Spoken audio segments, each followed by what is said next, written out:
When you're at the bottom, the only way is up. And for the Renegades this season, that was all the way to the very top.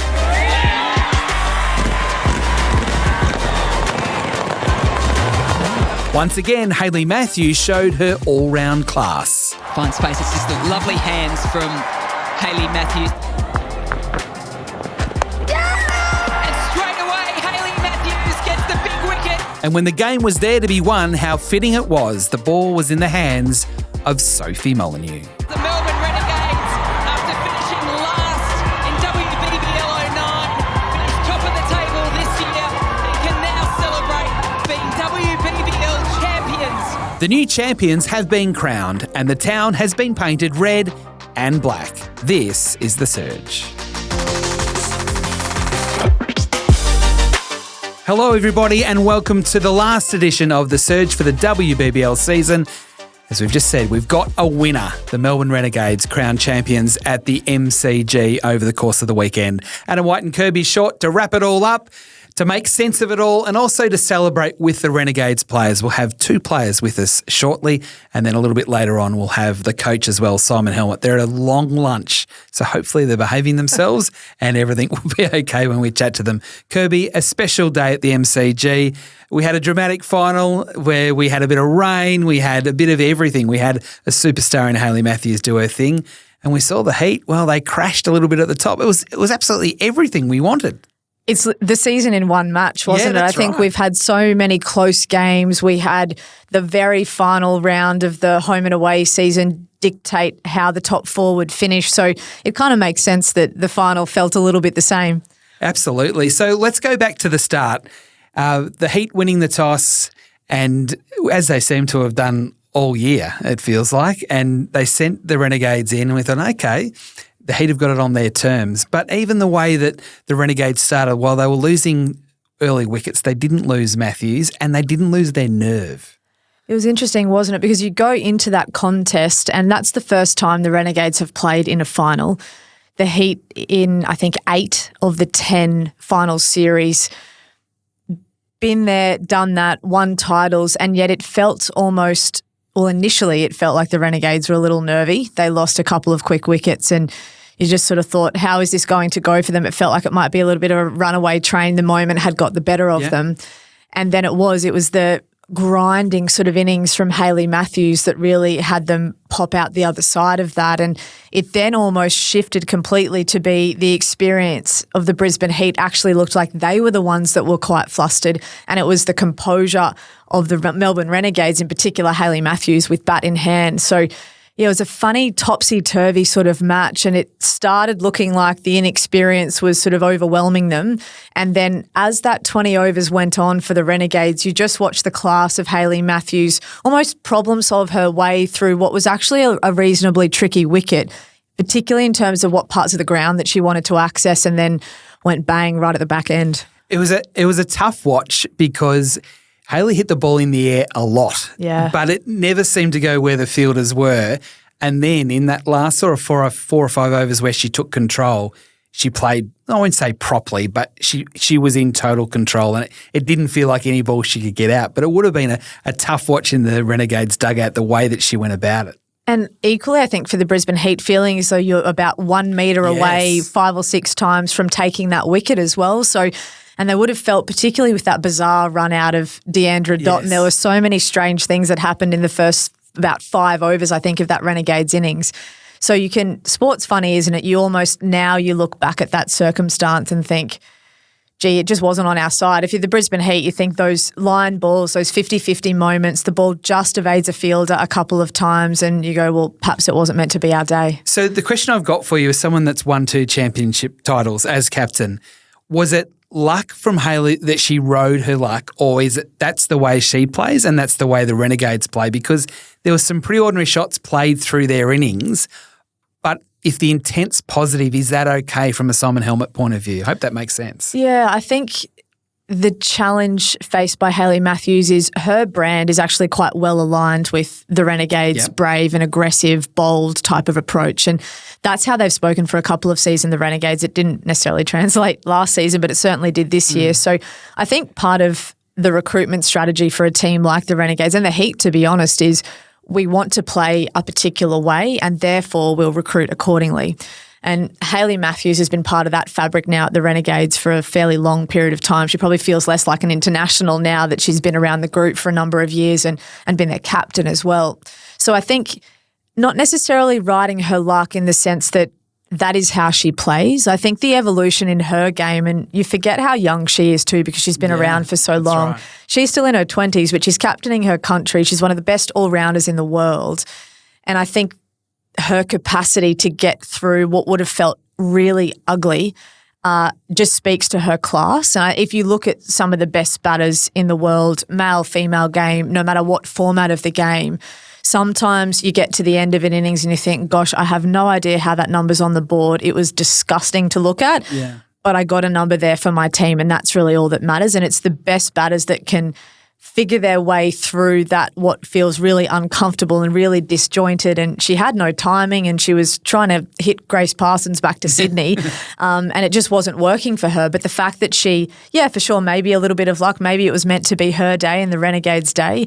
But I think give credit to the fact that she still found a way through. And to be honest, it was the acceleration at the back end that probably was the difference. And she found a way to solve that problem throughout the innings. I know our show is called The Surge, but it's the Surge was a big, particularly the first over of the Surge was really important. And I think it shows how important that initiative is from Cricket Australia to have it. I know that there's polarising views a little bit on it, but I felt that it's a great example of how important the Surge can be to this competition and make it uniquely a Big Bash League type of initiative. Yeah, completely agree. And I love the tactical element that it adds for everyone. That's for right. A captain on the fielding side who's got to make some decisions, for the batting side, and usually it's coaches handing over that responsibility to the two players in the middle because it's about really how they're feeling and how they've assessed the conditions. You see teams choose to have the same two bowlers. You see teams rotate that responsibility as well. There's so much to it and it just adds a whole other layer. And I think, are we figuring it out? Maybe not necessarily. I think it's more just about people reading the moment the best, but it certainly adds a layer of complexity, which I think is enjoyable. Yeah, I do. I really do. So at halfway, did you think the Renegades had enough? Because you just then talked about the pitch probably not being the pitch we thought it was going to be, which is fine because both teams play on the same pitch. And I know that it was a reduced game because of the rain. But at halfway, who did you think was in front?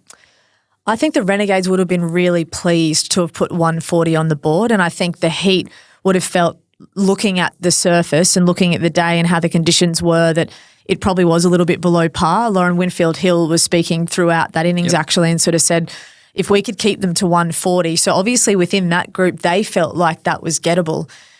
Finals are funny though, and I don't know what it is, whether it's just this kind of subconscious level of awareness you have about it meaning that little bit more, a little bit extra composure and calmness that's required in those moments. And 140 for the Brisbane Heat on most days on a good surface with a reasonably quick outfield and certainly some big pockets to run twos in as well at the MCG, they would have felt like they could run that down. So it's almost the Renegades, we're competitive, but we haven't battered them out of the game.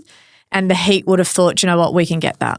See, I'm a big mental person when it comes to cricket. So I have a few theories. I will only run a couple past you because I get embarrassed. But I felt that 140 was more than 140 because the Renegades didn't bat particularly well, but they would have walked off and gone, we've actually got something to defend here, and would have felt positive about that. Whereas from a Heat point of view, they would have been disappointed they got 140 considering the position they were in. So even though 140 is 140, sometimes it's not 140. I think that's a good theory, and I think part of that is where those runs got scored. Yeah, it's context, isn't it? It's the back end of the innings. It's not even the number itself. It's about the momentum we talk about a lot in sport, but it's a real thing in T20 cricket where you do walk off feeling a level of optimism because they've back ended their innings well. The Hayley Matthews, they know that strikes the ball cleanly, had started to find some boundaries. That over from Charlie Knott got a little bit of tap, and that then makes them feel that level of optimism, and they do enter that break feeling quite good. You would back in that group, I think, too, to find a way to make that positive if it was 125 or 130. But the fact that it was 140 and a lot of the runs were scored the way they like to score their runs in proximity to the changeover, I think is significant. Yeah, momentum in cricket, it's massive. So then it was the Heat's turn to bat, and they got the really important wicket of Grace Harris, where it was a wonderful catch from Sarah Coyte. It had been hit on the hand, and I think she's actually got some problems with her hand, but the composure she showed in actually, and the skills in taking the catch, I think were just as important as the catch being taken, because it signified to me that this is a team that was in full control, that there was no panic, even though Illingworth bowled a few wides early. I love her. I think she is fantastic because she's got a point of difference, and it worked in a final. They went after it. Well, there was one change to the Renegades lineup, wasn't there? And it was Becca in. Yeah. And they clearly identified that matchup with Grace Harris off spin in the power play. She's usually the one that takes on the pace for the Heat, and it's Redmayne, that left-right hand. That's part of the benefit of that. So Redmayne would have been more interested in that matchup, I would imagine, but it didn't turn out that way. And as you say, it's composure in big moments. It's when you see someone like Sarah Coyte in a final, and she's played in multiple WBBL 130 finals. games. Yep, at different clubs as well. She's played international cricket for indoor and outdoor cricket. She's a seasoned professional, and she's not played the kind of role for the Renegades this season that we've seen her play for her teams in the past. She's not bowled as many overs. She's not renowned as a batter. That's not her job. So I think her role in the field has actually been really important alongside Georgia Prestwich for the Renegades. So when that ball goes up and you have someone with for sure, the fielding skill set of Sarah Coyte, but more so the understanding of the moment and the composure in the moment, that's a critical, it's not just about when the wicket was taken or who the wicket was, it's about sensing that moment and nailing it by Sarah Coyte. I 100% agree. And then it's contagious. And they got on a bit of a roll. The rain comes. The equation gets, I think, more difficult, even though it's meant to, I think, favour the team batting second. And then Jess Jonathan comes in, and I sort of feel that she had a bit of a point to prove, particularly with everything that's gone on in her cricket recently, to think, I've got a bit of a say in this and something special might happen. And it very nearly did. 43 runs required from 18 balls it was at that point, and that surge over from Deandra Dotton. We were talking about how important the surge is and how much it can swing things. I think if we go back one step, the Heat probably would have felt a bit miffed by the maths of DLS in the sense that I think it was only 43 runs or something that was taken off the total, 8 overs gone and only one surge over to play with as well. So I think, but they're not controllable. So I think it's on one level, it's about how you recalibrate quickly to go, well, that's a bit annoying because that's still quite a big number. Now when we go back out after this rain delay, we're going to have to go. The positive for the Brisbane Heat was the quality that they have in their lineup and the genuine power hitters that they have. And I think with that equation, I think when they first went out, it was something like 60 off 30-ish. And with Laura Harris still in the dugout, you're thinking, well, that game is set up for her to win. There's a massive breakthrough. She gets dismissed, and the skipper, Jess Jonathan, says, do you know what? I'm just going to carry this like I have for the last couple of games. 3 Player of the Match awards coming into the final as well. So she's been in outstanding form. And it was that surge over. There was a 6 and then a 4 and then a 2.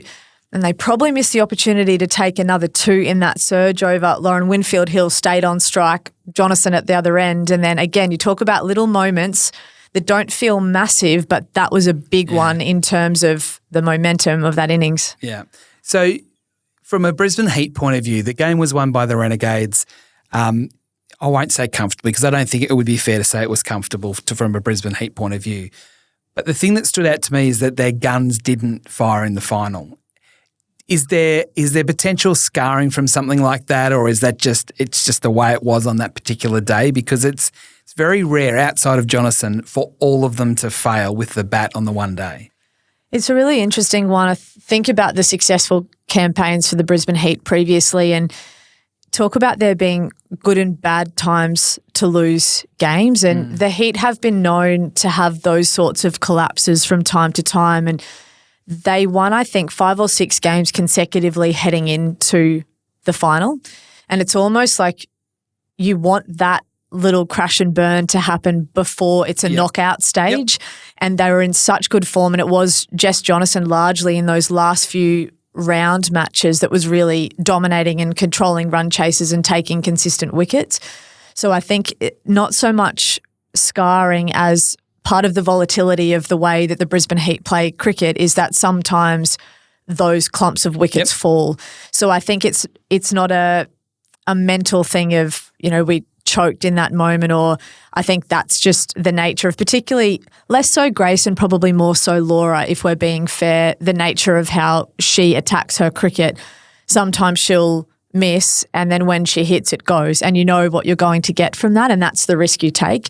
I think what they did miss is Jemima Rodrigues. I think she's been so solid through the middle and almost like glue. Exactly, and set that platform for Jonasson to then ride off, which is how she's closed out chases for the Heat in those games leading into finals as well. So I think it's probably less about interrogating maybe the two Harris innings and more so there's not obviously you're not laying blame, but simply looking at what are the key reasons why things don't come together. And that's why Rodrigues was such a wonderful recruit for the Brisbane Heat. And she was so consistent right throughout the season, well, up until the Challenger. She was brilliant. Yeah. So I think from that perspective, it's probably more so about that. Yeah, it just the reason I asked the question is it happened so quickly. It went from being a game where it was really anyone's game to all of a sudden, the Renegades are right on top here, and the firepower's gone. And if it wasn't for Jonasson, who I thought she hit the ball as well as anyone did for the entire tournament in such a big game. And there's the disappointment that she's carrying at the moment about not being in the national team. So I just felt that there was that one last twist that could have, perfectly been emblematic of the season, that you just never know what's going to happen right till the very end. Yeah, she went close, didn't she? And she's striking the ball as well as I've seen her. More, it sort of wind back the clock to when she was in sort of sitting in higher places in the lineup in the Australian side, and she's just such a clean hit. She hits a beautiful golf ball as well. She's just one of those really talented hand-eye athletes who can play anything. And it's nice seeing her with that promotion in the order and having more opportunity to sort of ride the wave of Jemmy Rodrigues through the middle and then really take responsibility as a leader of the team in closing out those innings. And she gave it a good shake. It just wasn't meant to be. It wasn't meant to be. It was meant to be the day of the Renegades. So that's our view of the final. Let's bring in two of the players. You're going to go head-to-head with two of the Renegade stars. We'll do that next on The Surge. Well, we are more in a sanctum than the change room today. We actually have the pleasure of joining the celebrations at the SV with the Renegades girls. Courtney Webb, Naomi Stalenberg, thank you so much for giving some time today. Very excited about having a chat with you after the massive win. Thanks for having us. Yeah, thank you. It's real. You've woken up. The medal's still around your neck. The guns are out for Webby. The shirts are still on. How does it feel today? Yeah, still pretty surreal, to be honest. We've sort of only just caught up as a group and it's all starting to, I guess, sort of sink in. But, to have the medal around the neck's pretty cool. So, it's a nice feeling waking up this morning. Gnomes, how are you travelling? I woke up with a bit of a sore head, not going to lie. Probably a lack of sleep as well. So the celebrations were unreal last night. It was really nice to have all of our loved ones in the change room join us to help celebrate. And I think it's just a really nice occasion for so many people involved in our campaign. Before we talk about your best-ons for the celebrations, it looked as though you spent a bit of time in the change room as a whole squad with that sort of extended support network. Tell us a bit about why that is so important for the Renegades family. Yeah, I mean, it's the people behind the scenes and our family and friends that get us here, right? So while we get to celebrate it on field, it's all the hard work and love that they've given us off field that gets us here. So to have that afternoon slot and to be able to celebrate for, most of the afternoon and into the night was really special. And Gnomes, let's talk 3-2-1s for the celebration. If your head was a bit sore, and Webby, I'll come to you after this, but who was best on? It's really hard. I think Sophie Molyneux definitely puts her hand up for probably 3 votes. 2 votes, probably Karis Becker. She gave it a really good nudge. She gave it a really good nudge at the after party as well. And 1 vote, like Wolf's mum. Oh, outstanding. Yeah, Wolfie's mum, definitely, she gave it a good nudge as well, so she gets one vote. Yeah, I saw her cruising through the change room at one point and dancing, and she said, all I wanted actually is a bin. But everyone thought she was trying to start a dance floor, and then I met Wolf's dad on the way out, and that was another experience too. So that's an outstanding vote from you, Webby. Well played. Girls, the cricket yesterday, I think as much as obviously the celebrations are exciting, this club has come so far in a short space of time. Gnomes, it's a new group for you this season. Webby, you've sort of seen that build across the time. Just a comment from both of you around what it means to have that medal around your neck today. Yeah, I guess from my point of view, I've been here for, I think, 6 or 7 years now, and there's been a couple of tough ones recently. So to bounce back and have Soph lead us this year, I think that shows her character and how much of an influence she has on our group. But I think we've had the talent for a while. We probably under-delivered, though, the last couple of years. So for everything to fall into place this year, and for Soph and Wolf, who've been here for 10 years, for all their hard work to have paid off, it's a pretty special feeling. From my point of view, I think it was a pretty big opportunity for me to move teams this season. And it was a really hard decision, to be fair. But obviously it's paid off. But from afar, the Renegades probably experienced a string of bad luck, and I think it was really nice for all of our luck to kind of turn as a team this season and get a championship, get the medal around the neck as well. So it's been really nice to see so many people contribute and how many people now are really loving the Renegades for what we're doing on and off the field. Gnomes, you're a super sub in today for Nick Fulton, who allegedly is calling herself the number one recruit for the Renegades this season. I'd just like your response to that. I back that up, 100%. Okay. On and off the field. Yeah, great. Yeah. She's our yoga instructor, number one hype girl, and she has been absolutely unreal behind the pegs this season as well. So, yeah, I back it up. Yeah, nice. I like that. So which one of you is going to go and tell Deandra Dotton that that's the case? D-Dot's already left, so I think we'll get away with that one. She's on the plane. She's in secret safe. I was wondering maybe that's why she didn't get 3 votes. Yeah. No, poor D-Dot had an early wake up this morning, so yeah, she still celebrated with us pretty well though last night. Well, girls, you've been very generous with your time. We appreciate it. We're keeping you back from getting amongst the celebrations at the SBU. Enjoy your day, and a sincere congratulations from all of us on such a wonderful achievement yesterday. Thank you. Thank you. Thanks, Kirby. The Sophie Molyneux, the heart and soul of the club, our leader, our skipper. Hello, Nicole. I'm loving life right now. I don't know about you.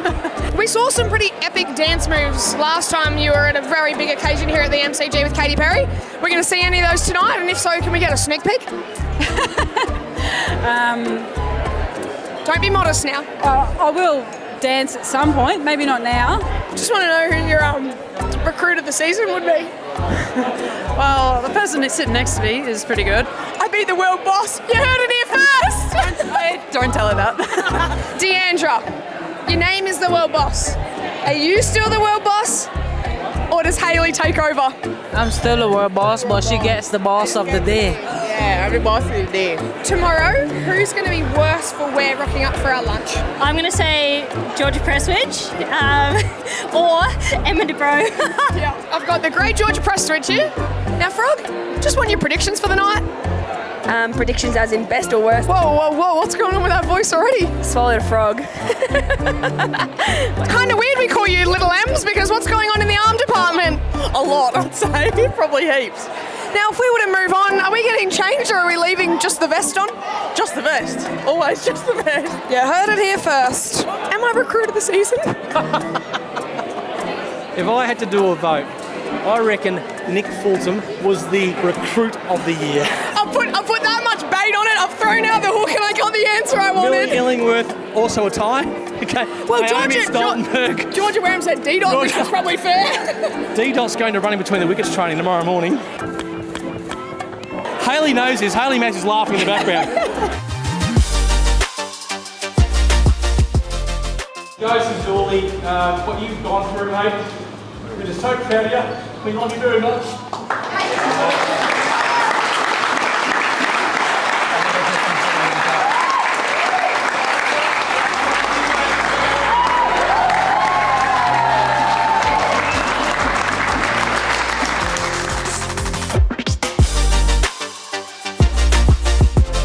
Okay, we've spoken to the players about the championship. We've now got to talk to the coach, Simon Helmot, coach of the Melbourne Renegades. He's done it with the men. He's done it with the women. He's now got that title. Simon, how does that feel?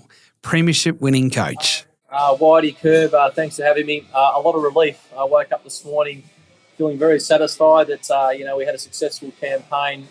Just really proud of Soph and Georgia and Hayley and the whole team, the whole squad, the whole organisation. It was a huge preparation, a huge build-up for us after disappointing a WBBL 9. So, yeah, relief is the first one, Whitey. But certainly I've got a lot of satisfaction. So I want to reference the conversation you had with the players in the locker room that we're able to watch, courtesy of the Melbourne Renegades social media team, digital media team, where you talked about belief and talked about not panicking and understanding that this group is different to previous years. Do you look back on that as being a hugely significant moment in your season? It certainly was, and it was really born from two players coming to me that particular weekend at the Junction. I remember a couple of things from that weekend. Courtney Webb having a breakout match, making a 60, I think, against the Scorchers, and then Soph, that unbelievable 60 off 30 balls against the Strikers. So there was two individual efforts which were fantastic. We hadn't really got that from our non-overseas batters in the last couple of years. But both Hayley Matthews and Sophie Molyneux came up to me at different times over that weekend and said, there's something about this team, there's something about this group, I think we've got the cattle to win it. And they were completely separate conversations. They hadn't had a conversation beforehand. And that sort of gave me some great belief, Whitey, that, well, maybe we can actually do something amazing here. We won those two games. The Strikers was a terrific win. And so it was a pertinent time for that conversation to be had, that, girls, we've got some believers in this group. You need to start believing yourself more. And that came from the coaches as well as the players. And that certainly drove the season. Helmo, you've so many movement. There was sort of Capsey left when you didn't think she was going to leave, a Molyneux injury, a Vlamic injury, a Dubrow injury. There were so many ups and downs. How do you navigate that in such a condensed period of time? Yeah, I think it goes back to our game strategy and what our main pillars were, and that was calmness, clarity and confidence. And I think we just stuck to those processes. So no matter who was in our squad, who was playing, Kirb, we just stayed steadfast to our approach, and even getting Boris Becker from WA when Soph got injured. We saw her in the Spring Challenge, and she actually bowled really well to us. So we just tried to stick fat to our like I said, our plans and our strategic plans, and whether people got injured or weren't available, or even if players were out of form, we tried to stick fat to our method. And I'm pleased that the girls did that. And losing the first two games, Kirby, that might not have happened. We could have all of a sudden become distracted. We could have been worried about one's own personal, individual performance rather than the team, but that never faltered. And that's where I'll keep going back to our leaders. Hayley taking the reins when Soph was injured. Georgia Wareham stood up as a vice captain. She doesn't love speaking in front of her group. She doesn't even love being a vice captain. But her involvement with the fielding group, she really took ownership of the fielding group. She's a great fielder, as we know, George. So just those little bits and pieces, I think, helped us stay on track, even when things were, a bit difficult. I remember we chatted before the season started, and you sort of looked back on 2009, the season that was, and went, there were about 4, 5, 6 games maybe that were really close that we lost. I'm curious then, when you start a season coming off that one where you finished dead last, you've won 2 games of cricket, you have this belief in we want to be bold, we want to be aggressive, that's the way that we want to play, and we've recruited accordingly. And then you start with 2 losses, and one of them was pretty close. How do you stay, I love that language around confident, calm and composed. What does that look like going into that weekend at the Junction that you've just referred to?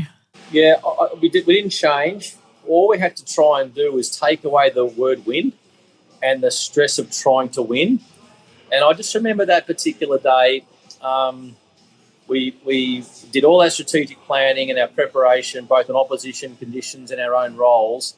And then we blanked the TVs out, we took off the videos, we put the bits of paper away, and we just looked at each other and we asked each other why we play the game, why we love playing together, what are the important things in life that got us to where we've got to. So we sort of had a holistic reflection piece, I suppose, Kirby, and that was to say to ourselves, let's stop putting so much pressure on ourselves to win. let's keep playing the right way, but also remember why we play. The friendship, the enjoyment, the family, all the stuff that we have around the place. And it was sort of like it was a relief for me, the way in which the girls talk to each other about those things. And I think it was a relief for the players too. So I think the coaches got that piece right at the time. And like I said, we could never have done any of that without the strong leadership of Sophie, Georgia and Hayley. They continually drove the messages and continually lived what we set out to do, and I think that's why I give them great credit. I want to spend a bit more time talking about the leaders in a moment, Helmo. The other thing in amongst that why and that perspective, we can't not talk about Josie Dooley and that famous shirt that cruised around with you during the tournament as well. That's such an atypical circumstance to have a player that was to be part of your squad, then not only not able to play in the sense of a Vlemic with a shoulder, but a life-changing event that happened in her life. Where do you think that plays into that why we play purpose, simplicity of having perspective for the group? Yeah, no, it's a really good point, Kirby. And you wrote a fantastic story on the Dooley situation, a couple of months before. It gives perspective, a near-death experience, one of our sisters and one of our players who is so important for the group. You know her well. She's such a vibrant personality. So to have her not in the dressing room day in, day out and playing for us, was a big shock for the group. But she still came in, was still part of the group. And Sophie Molyneux made sure that happened. And the shirt was symbolic. For the 6 games that Josie wasn't with us, that shirt, was by the door with some creative language on the back of that shirt of "Don't stuff it up." And it was just a great connection piece for Josie, her family, and how much we value her. And that was just probably another part of gave girls some real incentive to say, hey, great opportunity for us. We're still out there playing the game that we love, and we love Jose. And she was incredibly important. She turned up at our team meeting the day before the game of the final, and just such an impressive person. Kirby, she's the only person I know that can make a horrible situation into a positive. I remember she sent me some footage of her golf swing and also swinging the cricket bat while she's doing rehab. And she said, Helmo, the only good thing about having this stroke, I keep my head still now and I hit through the offside. And I thought, that's just insane, amazing. No, it sums her up. I think she played her best cover drive ever when she was in rehab. So I'm looking forward to her game expanding when she comes back. But she's had to access some different parts of the ground. They talk about backyard cricket building some tendencies. Maybe her rehab will as well, Helmo. Mm-hmm. Yeah, sure. You talked about the leaders, and I think it's important that we spend just a little bit of time on them, and you've talked about some of their strengths, but I'd love to just a bit of a grab from those 3 really critical people. Georgia Wareham, who shies away from limelight and even titles. She's just happy to play her role. Hayley Matthews, who's a world beater, and we saw that in the final with her player of the match performance, obviously a national captain as well and wise beyond her chronological years. And then obviously the skipper, Sophie Molyneux, and not only does she celebrate well, but she can play pretty good cricket too, not to mention a leader. Just give us a little bit of your perspective on how those 3 fit so nicely together in your environment. Oh, look, they're just all 3 completely different leaders, but just so inspirational in their own right. Georgia Wareham more with her actions than her words, but when she does speak, people listen. Hayley Matthews is one of the most committed internationals. We call her the local international. She plays like a local player. Kirby, her game against the Thunder in the last home and away match, that was symbolic. She was really disappointed in her output for the season, the first 9 games, missed the first match, the 8 games before that. And so for her to go out and take responsibility to, A, make sure we win the game, but then also win so well to ensure that we got a good net run rate to finish on top, she went to another level. I think I might have mentioned this yesterday. I was disappointed when Hayley said she couldn't come for the first game at the start of the season, but it was actually important she did have that rest because we got her last year and she was knackered. She was so tired after that international calendar, and she didn't quite, fire for us where she took the game off at the start of the season. She came in refreshed. She came in ready, but she's just so committed to the red team. She just loves playing for the Renegades, and she probably felt a bit like myself, felt she needed to give a bit more back to the team after a disappointing WBBL 9. And then Sophie Molyneux and Whitey, I just loved your, the podcast you guys had with Soph a week or 2 ago.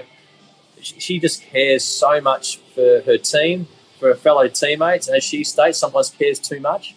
But she's just such a nurturer of people.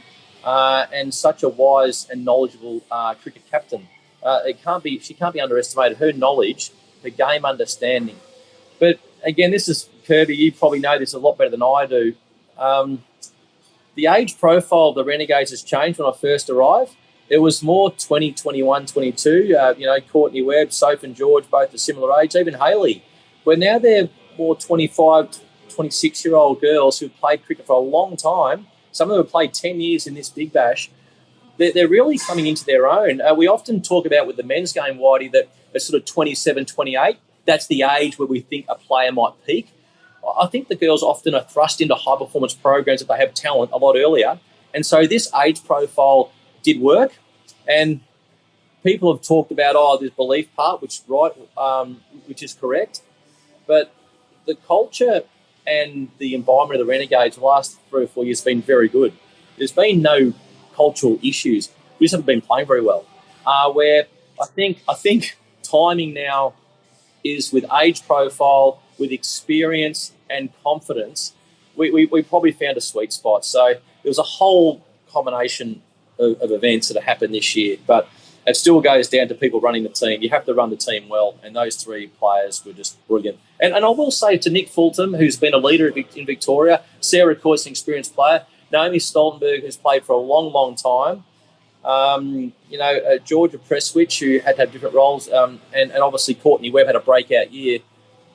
Players who we might have perceived as second-tier players, well, they actually stood right up. And they won us games of cricket. And the Renegades haven't had that for a couple of years. Before we go, I referenced something at the start about how long you've been involved in professional cricket, not just here in Australia, but around the world. You've worked with some of the biggest names in the game. What have you learnt over the last 6 weeks that you didn't know about either yourself or the game that you now know? It's a very deep and meaningful question, I know. Yeah, it is a deep and meaningful question. My wife said to me that I was quite emotional after the game yesterday, and I was. And what happens in coaching, I reckon, Whitey, you keep everything in and you can try and control everything. You just try and control from the media manager to the fan engagement, to training, to preparation, and you try and control everything. And then all of a sudden you win, or in some cases you lose. But when you win, you actually lose all control, and you reflect on all the people, you reflect on the season, the important aspects that have gone on the year, and you let your guard down. And so I'll probably reflect on that it's okay to be vulnerable, Whitey, that you can't always get it right, that you're able to make mistakes and you're also allowed to be real. I realise that I'll be very, very honest here. I don't think I gave the women's game the respect it deserved when I first started coaching, and I don't think I put all the time and effort in that was required. And I got caught up a couple of times on Soph on that to say, I think we need to improve in these areas, and she was absolutely spot on. I had to pick up my game and improve my game as a coach, and no matter what the gender is, when you're coaching a team whether it's under 12s out at Warrandyte, Whitey, or Surrey Hills, where I used to cut my teeth in coaching, or it's in fact coaching the girls in the Big Bash, IPL, CPL, whatever it might be. Give it the respect it deserves, do it right, and then good things can happen. Gee, that under 12 program at Warrandyte's very dynamic. I've got to say that. And I don't want to sort of leave on a note of moving forward, but the reality is the way that things are set up now, player movement becomes a real focus in the ensuing weeks. When do you start thinking about that? You may have already started thinking about that. And how good is it that we're getting onto that now so players aren't left in any sort of limbo over a long period of time when we start thinking about WBBL 11? Well, look, a great initiative to have a trade window starting today. So a bit of socialisation today, guys, but then as of tomorrow, James Rosengarten, our GM, who's done an enormous job in getting this club to where it's got to, we'll be very much having strong conversations on who we think we need to recruit to ensure that we are stronger next year. And the philosophy we're using is we need to be as aggressive this year as what we were last year. We need to change things last year to make sure that we improved our squad, our team balance and our depth. And we have players missing out this year who deserve to get games of cricket and probably would get games of cricket in other clubs. So we need to be just as aggressive on the trade table. we need to make sure that the Renegades can maintain the brand of cricket we're going to play. But I'm pretty certain there's some teams going to come after us, and some people may take something of what we've done with our blueprint this year and go to work on doing that. And I know we did that. We looked at the Sixers, we looked at the Heat, we looked at the strikers. What are they doing so well, and how do we actually get that and even better? So, Whitey, we're onto it straight away. There'll be conversations had as of tomorrow morning. You got any other questions for Simon, or you're pretty much done? We've been both taking notes with some of Simon's thoughts through this conversation. You got one more, or? No, I'm good, Helma. I think we could talk to you for a long time, couldn't we? There's lots to unpick. I think admire how deliberate you were with your recruitment strategy. Admire the balance you talk about, being calm, clear and confident, but also wanting to be bold and aggressive. And I think if you've got a good culture, then it's easier to solve the problem of winning games of cricket than the other way around. And to hear that you've sort of taken feedback and paid respect to not just the women's game, but the group of people around you holistically means that you find yourself here with a cocktail in hand and a medal around your neck. Cheers, team. So Simon Helmot, the coach, and then two of the players as well. We hope you've enjoyed sort of celebrating with the Melbourne Renegades, Kirby. It's been a special ride, and we're finishing up our show here and our season, I guess, of the Surge. So just for me, the highlight of the season was not just Simon there, but just the way the Renegades have been so open, and not open and transparent, but they sort of feel like they've brought us into the dressing room with them. So even if you're not a Melbourne Renegades fan, I kind of feel like everyone's second favourite team is the Renegades because of the way that they've taken us on that magic carpet ride with them. Yeah, so many interesting and galvanising stories and personalities, I think, right across, to be honest, not just this season, the entire duration of the WBBL. I think if you ask a lot of people across the competition for that decade length of time, you would still have so many say that they are most fond of the Renegades. And it was interesting hearing Simon talk about the fact that we have this great culture and we don't have any of those niggly personality issues.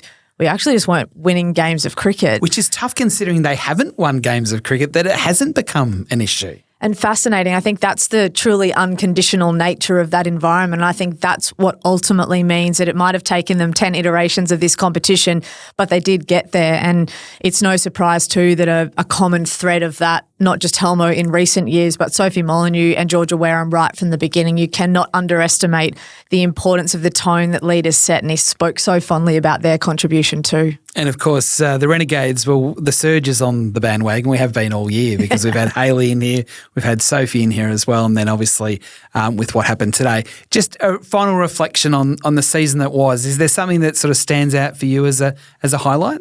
Certainly the result. It feels like the right team won the competition, and that's hard to say as a Queenslander, but I certainly think that everyone felt like that was a really good outcome in the final. So that certainly stands alone, not because it's the winner of the competition, but it's how and who won the competition. I think for me, sort of more thematically, the shortened season was actually a highlight. I think it made every game feel like it meant a little bit more. Yep. I think it challenged us to figure out what the competition is in the form of the spring challenge that preceded the WBBL. Yes. Because I think in conjunction with that, for me, another highlight is the emergence of this young talent that we continue to find in Australian domestic cricket. I think that's so exciting. And so many of those girls will go off and play in the national championships over in Perth this week as well, and almost take the confidence that they've got from the WBBL and really lead for their states in that national championship too. So I think condensing the season, unearthing new talent domestically, and then having world-class players step up, just love this competition. Yeah, I agree. And it feels like it's got real strong momentum, that you're almost wanting more rather than, when's it finishing? Yeah. Which I think is a good place for the competition to be in, at least for the moment anyway. Now, don't forget that the Big Bash, it doesn't finish. We've still got the men. So BBL 14 starts on December 15. It's the Scorchers and the Stars to kick things off at Perth Stadium. And the good news is that the Surge podcast continues as well right throughout the course of BBL 14, kicking off next week as we start to preview the teams, all 8 teams ahead of the new season. And as always, you can catch up to date with all the latest news on the Big Bash app. Kirby, it's been an absolute pleasure working with you throughout the course of the season. I'm a bit sad that it's finishing. Love talking cricket with you, and hopefully we can do it again soon. Likewise, White. It's been the highlight of my weeks. Excellent. So to Kirby Short, also to all the backroom staff that have done an amazing job at Roland Studios, and all the Cricket Australia team led by Nigel Hunt and Jack Levitt. It wouldn't happen if it wasn't for them, so we appreciate all their support as well. We'll catch you again next time.